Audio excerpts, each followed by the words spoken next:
జనరంజకమైన budget ప్రవేశపెట్టారు, ప్రజలంతా ఆహా ఓహో అంటున్నారు. ఇలాంటి బడ్జెట్ చూసి కూడా మీరు 2019 ఎన్నికల్లో 10 సీట్లు కూడా రావంటారు ఎట్లా మీరు? ఏం బడ్జెట్? ఇప్పుడు బడ్జెట్ సమావేశాల్లో బడ్జెట్ ప్రవేశపెట్టారు, 1,71,000 కోట్ల బడ్జెట్ ప్రవేశపెట్టారు. ఇట్లాంటి బడ్జెట్లు 4 పెట్టిండు ఇదివరకు. 4 బడ్జెట్లలో ఏం ఉరగబెట్టిండు, ఇప్పుడేం ఉరగబెడతాడు ఆయన? 4 బడ్జెట్లలో ఏం ఉరగబెట్టిండు, ఇప్పుడేం ఉరగబెడతాడు? అంటే 4 సంవత్సరాల నుంచి ఏంది, ఈ సంవత్సరం ఏం చేస్తాడు? అసలు తెలంగాణలో తెలుగుదేశం పార్టీ ఉందా? తెలుగుదేశం పార్టీ అనేది దొరలకు వ్యతిరేకంగా పేదవాడి కోసం వచ్చినటువంటి వాడు, ధనవంతులకు వ్యతిరేకంగా పేద జాతి కోసం తెలుగు ప్రజల యొక్క ఆత్మ గౌరవాన్ని కాపాడడానికి వచ్చినటువంటి పార్టీ ఇది. తెలుగుదేశం పార్టీని లేకుండా చేద్దామన్నటువంటి ఇందిరాగాంధీ గారు కావచ్చు, సోనియా గాంధీ గారు కావచ్చు, రాజశేఖర రెడ్డి గారు కావచ్చు, ఇప్పుడున్న కేసీఆర్ కావచ్చు, ఇప్పుడున్న మోడీ గారు కావచ్చు, ఎవరికీ సాధ్యం కాలే. తెలుగుదేశం పార్టీ ఒక పేదవాడి ఆత్మ గౌరవం కోసం వచ్చినటువంటి పార్టీ. ఎన్నో కుట్రలు చేస్తున్నారు దీన్ని, ఆ కుట్రలన్నీ కూడా ఛేదిస్తూ ముందుకు వస్తున్నటువంటి పార్టీ ఇది. ఏ పార్టీ అయినా కూడా అసలు తెలంగాణలో ఇది ఆంధ్ర పార్టీగా ముద్రపడిపోయింది కదా. ఉన్నది పట్టు నాకు తెలిసి బీసీ అధ్యక్షుడు ఆర్ కృష్ణయ్య గారు, ఇంకొకరు ఆయన ఖమ్మం డిస్టిక్ అనుకుంటా, ఖమ్మం డిస్టిక్ సండ్ర వెంకటవీరయ్య గారు ఎమ్మెల్యేలుగా మిగిలారు. ఇక ఎవరున్నారు అసలు? మీ వాయిస్ వినిపించడానికి కూడా ఎవరు లేరు కదా. అట్లాంటి తెలంగాణలో టీడీపీ లేదు. మీరు ఇంకా ఉన్న వంటేరు ప్రతాప్ రెడ్డి గారేమో, రేవంత్ రెడ్డి గారు తెలంగాణలో టీడీపీలో ఉన్నంత వరకు చాలా జోష్గా స్పీడ్గా ఉండేవారు.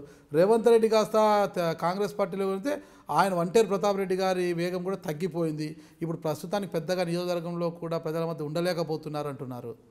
ఈ పరిస్థితుల్లో మీరు కేసీఆర్ గారి మీద ఎలా గెలుస్తారు? నేను ఈరోజు కూడా మా చంద్రబాబు నాయుడు గారు కనుక గజ్వేల్లో ఒక బహిరంగ సభ ఏర్పాటు చేయమంటే దాదాపుగా 1,00,000 మంది ప్రజలతోని పబ్లిక్ మీటింగ్ ఏర్పాటు చేసే శక్తి నాకుంది. అంటే ఆ శక్తి నాకు ఇచ్చింది మా గజ్వేల్ ప్రజలు, మా నాయకులు, మా కార్యకర్తలు, మా ప్రజలు. స్వచ్ఛందంగా వస్తారా, డబ్బులు పెట్టి తోలుతారా? ఇప్పుడు 15 సంవత్సరాల నుంచి నాకు అధికారం లేదు, నాకేం వ్యాపారాలు లేవు. నేను రోజు ప్రజల మధ్యన ఉంటా, ప్రజలకు ఆపది సంపదకి మంచి చెడుగు ఉంటా. వాళ్ళకి చేసిన సర్వీస్కి నాకు సర్వీస్ చేస్తారు.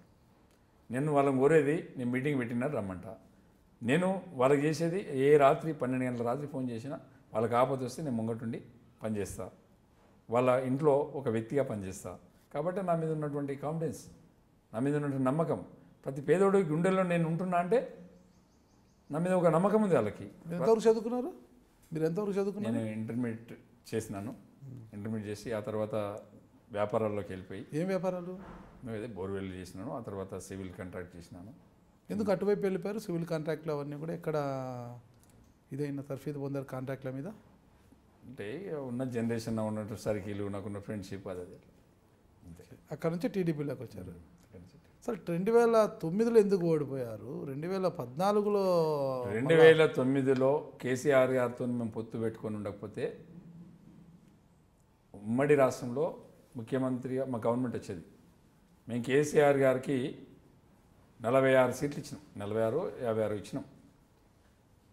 10 గెలిచిండు ఆయన. తెలంగాణ సెంటిమెంట్ బలంగా ఉంటే 56కి 56 గెలవాలి. ఆ రోజు కేసీఆర్ గారు రాజశేఖర రెడ్డి గారితో కుట్రబని మేము గెలిచే సీట్లన్నీ ఆయన తీసుకొని అక్కడ పోటీ సరైన వ్యక్తుల్ని పెట్టకపోవడం వల్ల రాజశేఖర రెడ్డి గారితో కేసీఆర్ గారు లాలోచి పడడం వల్ల ఆ రోజు టీఆర్ఎస్ పార్టీ ఎమ్మెల్యేలు గెలవకపోవడం వల్ల 2009లో అధికారంలోకి రాలేదు.